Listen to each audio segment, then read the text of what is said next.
وتؤتوها الفقراء فهو خير لكم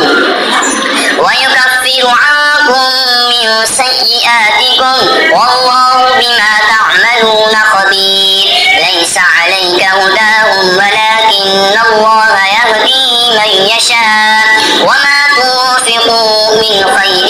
فلأنفسكم وما تنفقون إلا ابتغاء وجه الله وما تنفقوا من خير يوفى إليكم وأنتم لا تظلمون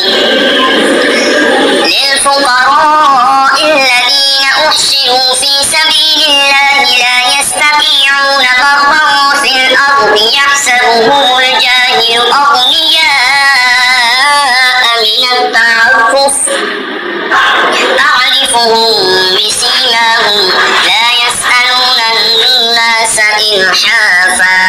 وما تنفقوا من خير فإن الله به عليم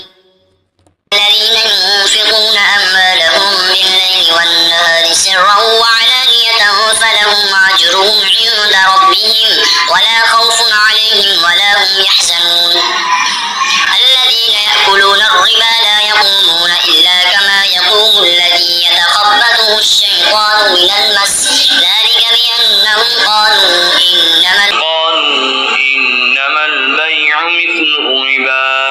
وأحل الله البيع وحرم الربا فمن جاءه موعظة من ربه فانتهى فله ما سلف وأمره إلى الله ومن عاد فأولئك أصحاب النار هم فيها خالدون يمحق الله الربا ويربي الصدقات والله لا يحب كل كفار أثيم إن الذين آمنوا وعملوا الصالحات وأقاموا الصلاة وآتوا الزكاة لهم أجرهم عند ربهم ولا خوف عليهم ولا هم يحزنون يا أيها الذين آمنوا اتقوا الله وذروا ما بقي من الربا إن كنتم مؤمنين فإن لم تفعلوا فأذنوا بحرب من الله ورسوله وإن تبتم فلكم رؤوس أموالكم لا تظلمون ولا تظلمون وإن كان ذو عسرة فنذرة إلى ميسرة وأن تصدقوا خير لكم إن كنتم تعلمون